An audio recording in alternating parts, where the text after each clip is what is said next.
My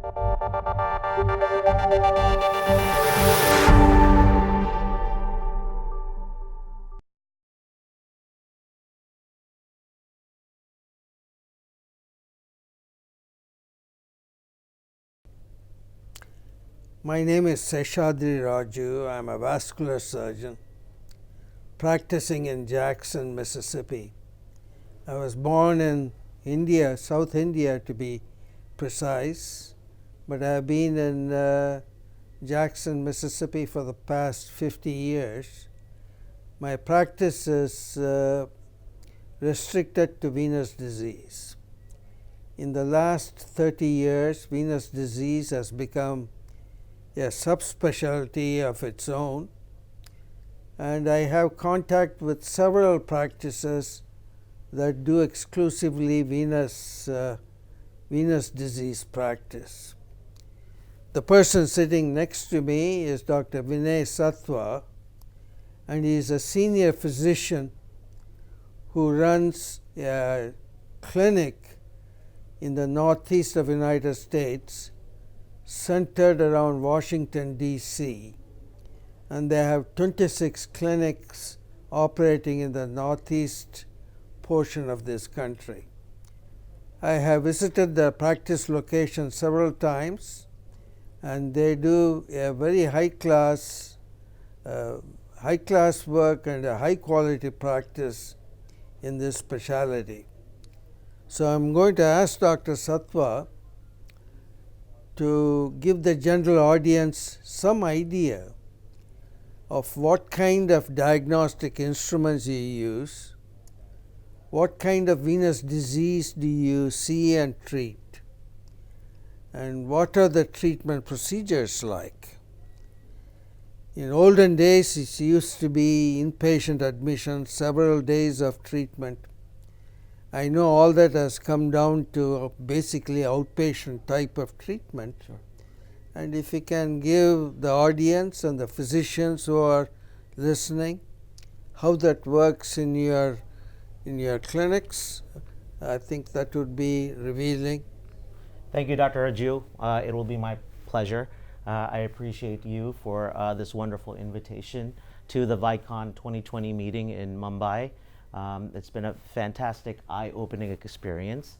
The high quality of education and the lectures that I've experienced thus far certainly has made for a wonderful experience, making it worthwhile making that trip from Washington, D.C. So just a little bit of a background, and thank you for allowing me to do that. I'm an interventional cardiologist, and I predominantly was seeing patients that had superficial vein disease. And so we always want to evaluate and treat patients that have symptoms. And so a lot of these patients were coming that had the classic symptoms of venous insufficiency, as we know. And as many of them came through and we started with our bread and butter diagnosis, which is our history and physical, once you lay your hands on the patient and you assess them and you give them a CEEP classification, many of these patients then who passed that test would then make it on to the diagnostic ultrasound portion. And so when we were performing diagnostic venous ultrasounds on these patients, some of these patients, the ultrasound would not be abnormal. In other words, the great saphenous vein or the small saphenous vein would show barely any reflux, if any there. And so it would make it quite difficult to have a conversation with these patients and telling them that I see all the symptoms that you're having and I see clinically you're expressing vein disease, but I'm not finding anything wrong on the ultrasound study. And I have to tell you that, it made us think very deeply about our diagnostic modalities and the way we were doing this.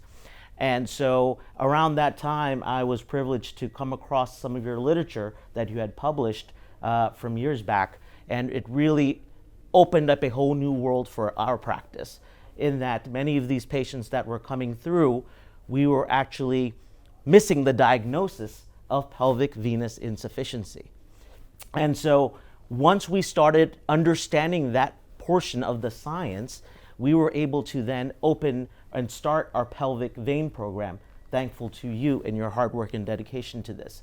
And so today, across 15 sites throughout the Northeast, we are evaluating patients that have chronic pelvic pain, heaviness, achiness, pain during their menses, pain during sexual intercourse. And so a lot of these symptoms are very sensitive symptoms that a female may have that they've assessed or they've been treated by gynecologists for this in the past.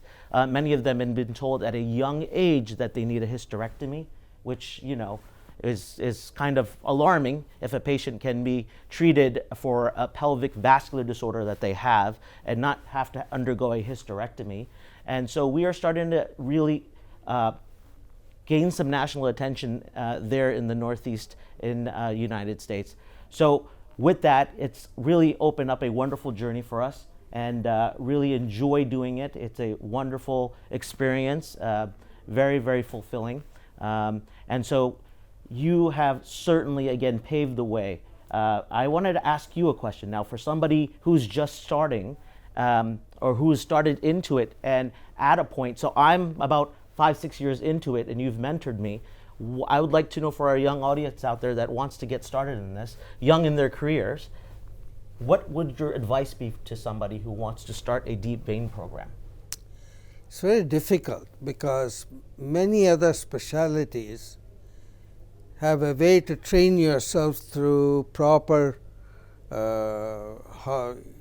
clinical training courses and housemanship or registrar or residency programs, that kind of thing. Venous disease is it's an old disease, but as a specialty is fairly new. So there are not many training opportunities or courses or even an exam to qualify.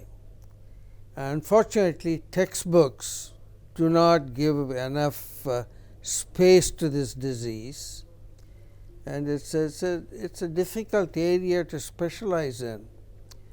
So the best advice is to go to well-known venous centers. There are several in India.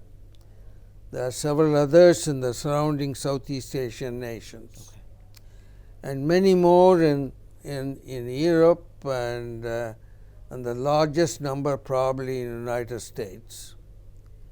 And it takes time to visit one of those places and get adequate knowledge to be a safe practitioner in this area. But hopefully in the next few years, more training centers and opportunities will arise. Sure. So one dictum in medicine, all medical practices, is primum non nocere, that is, don't do any harm. So if you don't have enough knowledge, you can create harm in this area. So I would say specialize yourself before you take care of patients. Very well said. Very well said. This particular meeting in specific, the Venous Association of India conference, what do you like particularly about this meeting that you're enjoying that sets this meeting apart from the others that you've been to?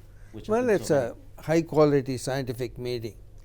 The leadership is well trained and active practitioners in the area, and they run the meeting well. It's a collection of symposia, original papers. A lot of time is given to discussion of the topics, so it's well done. Absolutely.